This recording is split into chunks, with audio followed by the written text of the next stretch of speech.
On this episode, states argue with the EPA on flexibility of label laws, and lawsuits are being filed against the EPA. Learn what the current leading and lagging indicators of business are. We answer some viewer questions you've asked us. Click on the link in the description to watch our conversation with Harry Stine. Hi, this is Joe Mershman. Welcome to Cup of Joe, episode number 28, season 3. Today we have Turk and Ben. Tommy's off, but he'll be back next week for sure. And we've got a lot of good information today. Let's start with Ben. Ben, what have you been studying this week? I wanted to put a reminder out first.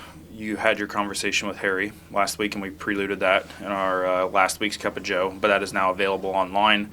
Really interesting information. Harry talked about his sulfur, he talked about his potassium, he talked about his planting populations and the whole program that goes with planting Stine corn. So that is available on all of our social medias.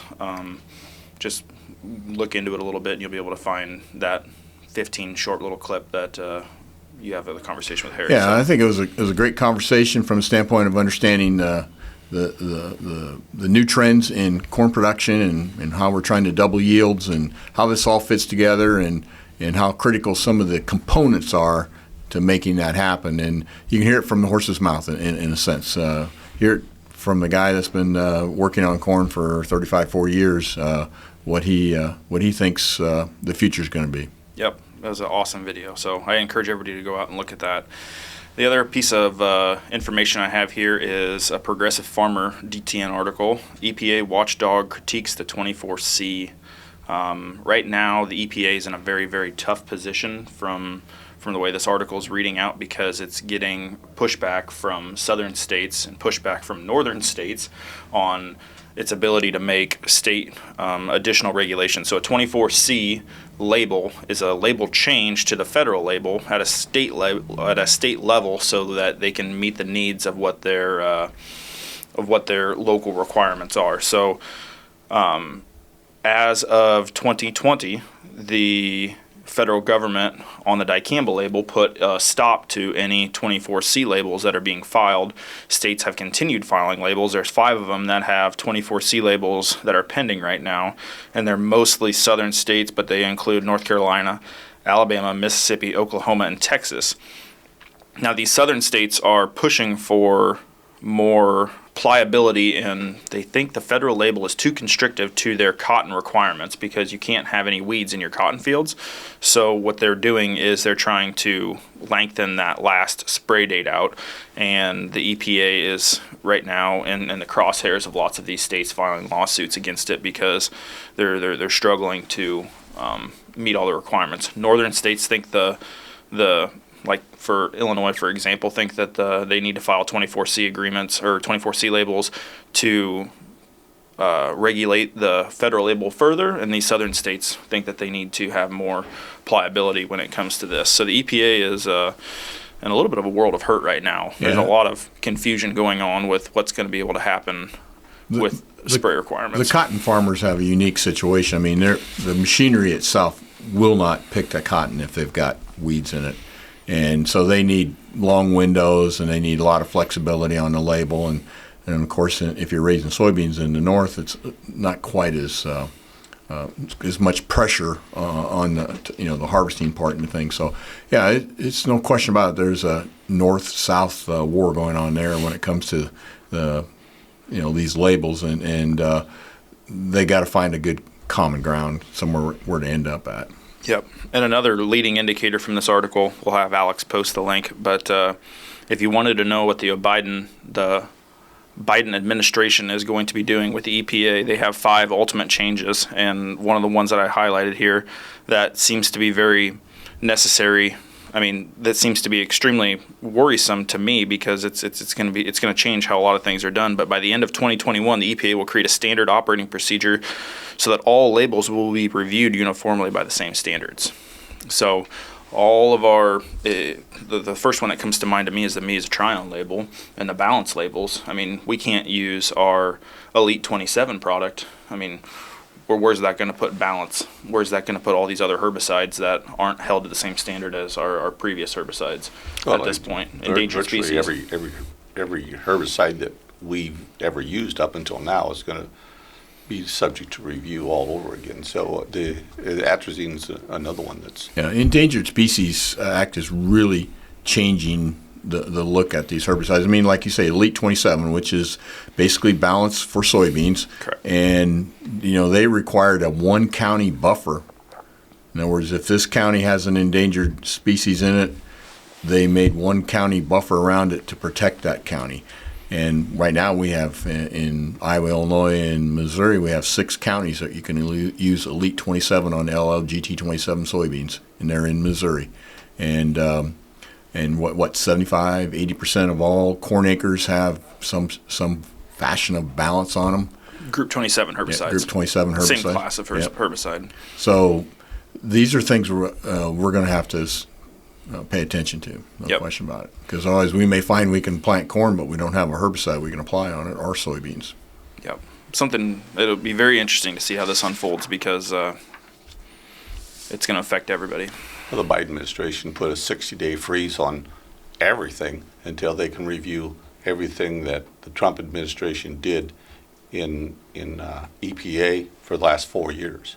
So anything that happened in the last 4 years is on review with the Biden administration. So that's going to delay decisions on all this stuff well into the time where they probably are going to need them. That brings us back to the dicamba, and I know that we're kind of a squeaky wheel on that part. It's definitely under the microscope more so than the other products that we sell. So farmers, you got to pay attention to this, because you don't want to get caught not having a herbicide to apply on a traded product that you purchased, and so that's why we're watching this stuff all the time, because it could affect us too. It could affect the 2,4-D side, could affect the glyphosate side, or the glufosinate, the Liberty side. So these are all things that we worry about. To piggyback on what Ben was saying here, I was looking at the list of lawsuits, and there's like 5 lawsuits filed against the EPA.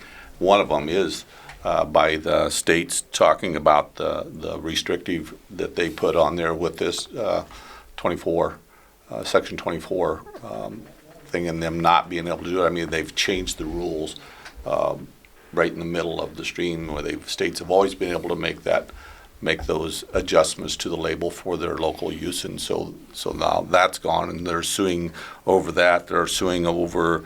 We got folks suing over the fact that we even got a new registration, because they said they never on dicamba. Mm-hmm. They never addressed the concerns of the Ninth Circuit Court when they vacated originally.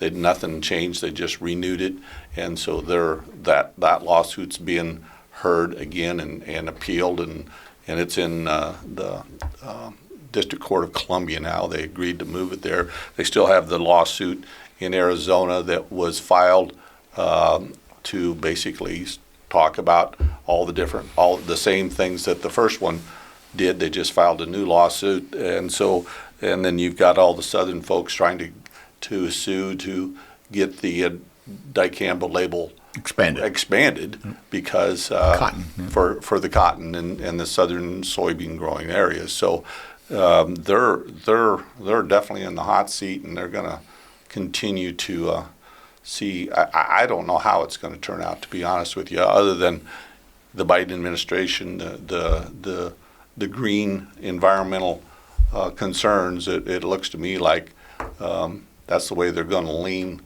like it or not, for a lot of folks. Even dicamba being a competitor of ours, if they totally eliminate it, whatever it is, it will. That's just one. Then they'll come after us too. So I mean, any loss of any herbicide is a bad day for agriculture. Mm-hmm. So I mean, as much as we are foes, we're in the same boat. We're trying to go raise a good crop, raise a profitable crop, and if you take away tools, that hurts our industry. The WASDE report was out this last week, Joe, and I was looking at the charts, and I'm saying, that chart looks like a great big W, stands for wild, because they was down, they was up, they was down, they was up, but it was all said and done.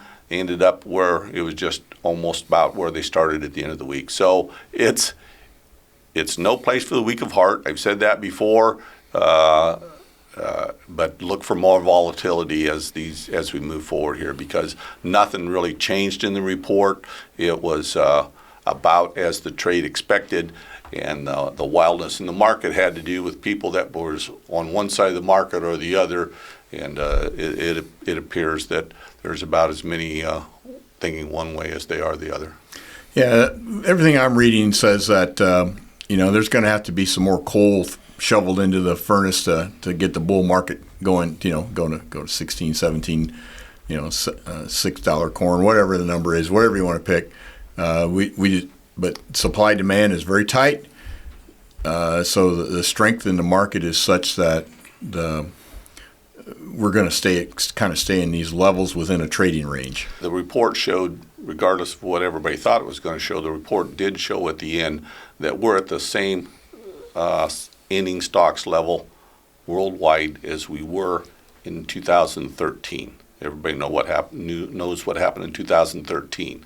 So we're at that same level, and so far there's been no sign of pulling back on those numbers. Our exports, our usage, everything is staying steady. So we're not doing anything to throttle back. Well, the dollar continues to be weaker. We're all the stimulus money going into the economy tends to make the dollar weaker. So that's, if you're a farmer, that's a positive thing. A weak dollar is positive, and unless you're buying something from overseas, and certain amounts of equipment are manufactured overseas, certain parts. Big shortage of chips right now, computer chips, and it's affecting even the production of vehicles and equipment, and so be cautious of that. And I read that this week, that huge shortage, because everything has a computer chip anymore. I mean, not only your phones, but just even common devices in your house that are linked to your phones. All your tractors, all your Wi-Fi's. Yep, everything. Yep, so lots of things going on. Well, I wanted to talk just a little bit about some of this, what we call leading indicators and lagging indicators, and how you should be watching that in your farming operation or in your business. And what is a lagging indicator? A lagging indicator is when you read it in the news, or you read it on your phone, or whatever, anything on the internet. In other words, anything that becomes, the best example is GameStop. If you were going to invest in GameStop, well, it's a little late. The run-up's already happened. News reports it. So when the news reports something, that's a lagging indicator. Well, this week, we belong to an association called the Iowa Motor Truck Association, and based out of Des Moines, Iowa, and they had a what they call a town hall where they invited 15 trucking companies, and of course, Mershman Seeds, we are not a trucking company, but we have trucks, and we therefore act like a trucking company as a part of our business. So I thought, that'd be interesting to hear what folks that are professionally in the trucking these are owners of trucking companies, and trucks, in my opinion, are leading indicators. In other words, they know what's, when they're slow, that means the economy's slow. When they're really going hard, that means the economy's going really hard. Well, there's a common theme. I mean, as they walk through the whole list of people that were on that town hall meeting, they're just saying there's a huge driver shortage. I mean, they just cannot find drivers to drive trucks. And then they said when they do get somebody hired, they said the next generation, and we don't want to be prejudiced here because it's not true in every case, but they run across a lot of employees that are what they call soft. And they said it's not only trucks, but it's also clerical people, anybody involved in the organization, mechanics. It's hard to find anybody that is going to be able to work. And they're also talking about that they're having trouble with shortage with parts to get the trucks going. And order times are getting longer and longer for equipment. One guy said, if you wanted a new van trailer, this one brand, it was a year out. Continue to see more regulations and more problems, everything from insurance all the way through. But the common theme that I found is that the folks that are heading these trucking companies, independent trucking companies, are good people. They're hard workers. They're very much made out of the same material that farmers are and seedsmen are. And I just thought it was very interesting that in our business, we just said not that long ago, I put the notice out, if we need anything, we got to be thinking a year ahead now because things are really getting tight. And I just think the same thing on the farm. If you're not thinking a year ahead, I know used machinery going very strong right now because you can't get new machinery. So here you are, you finally have profitable crops, and you want to invest in your farming operation, and you can't get what you want because it's either got a lead time. Now, keep in mind that we are in a pandemic, and when we come out of that, with all the money and the stimulus money, there's got to be inflation coming. Talking to farmers that are wanting to put up new pole buildings, and they're saying that the quotes are only good for literally a week, and then if they don't make a decision on it. So we are seeing inflation come back in, and inflation can be good or bad depending upon if you're buying or if you're selling. So anyhow, I just wanted to point out about watch the leading indicators in this industry. Don't get caught flat-footed that you need something and you can't grab onto it. The last thing I'd like to talk about was, last week we said, hey, if you have any questions for us, please, submit them to us. And I took two of the questions I think that have very good relevance here. The first one is on seed treatments. This particular individual says seed treatments are getting expensive, and that's very true. That's because we have products like Sultro and Olivo, we have inoculants, we have fungicides. We have biostimulants. I mean, there's just so much putting on a seed. If dollars are limited, what's the priority of the products was the question. I'll give my opinion, and then you guys can follow up with that. But I think seed treatments are the best way and the most inexpensive way to control pests, particularly underground pests with the insecticides that go on the seed. And also, the most important aspect of soybean production is getting a stand. In other words, there's two things that are most important in soybean production, I've always said. Getting a stand and then getting rain during pod fill. So I think anything investment in seed treatments when it comes to soybeans is a good investment. Now, the key thing, in my opinion, is to look at what you're getting and making sure that what you're paying for it has value. And because I know there's a lot of folks out there that downstream treat, and they use different components than what we do, and they may use something that's not quite as competitive as what we have. So just be careful. Be careful what you're buying. In other words, make sure you're getting the value and that investment is turning around for you.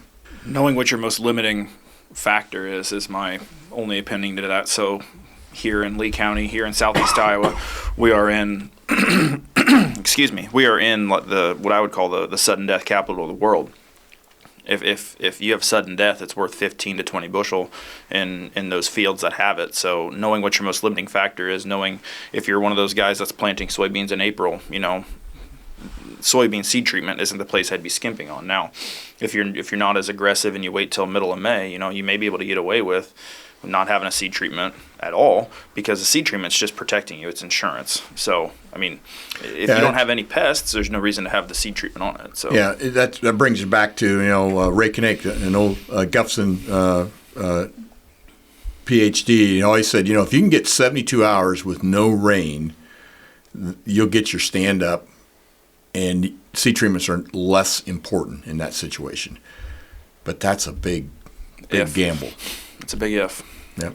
It's a big if. And so what I always say, Joe, is seed treatments are very, very important for getting that stand. And stand is the most important thing, getting that early stand.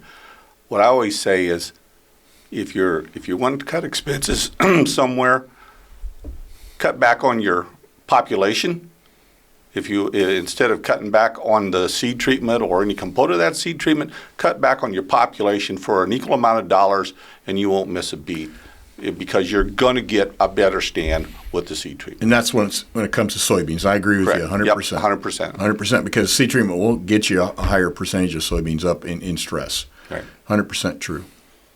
The other question we had was how far does your main seed bean growing range go to? This particular question, we're going to take it as a seed production question as opposed to maturity, because as far as maturity goes, we go to 4 nines is as late as we go, and we start out at next year. What's the earliest one? You're going to have a 1.2. So we're basically covering the range from Minnesota all the way south to Arkansas range. I mean, as far as our maturities, but as far as our seed bean growing area, we have 3 production plants now that we work with. 2 are contract and 1 here at West Point. So, and we basically try to put the seed as close to those production plants as possible.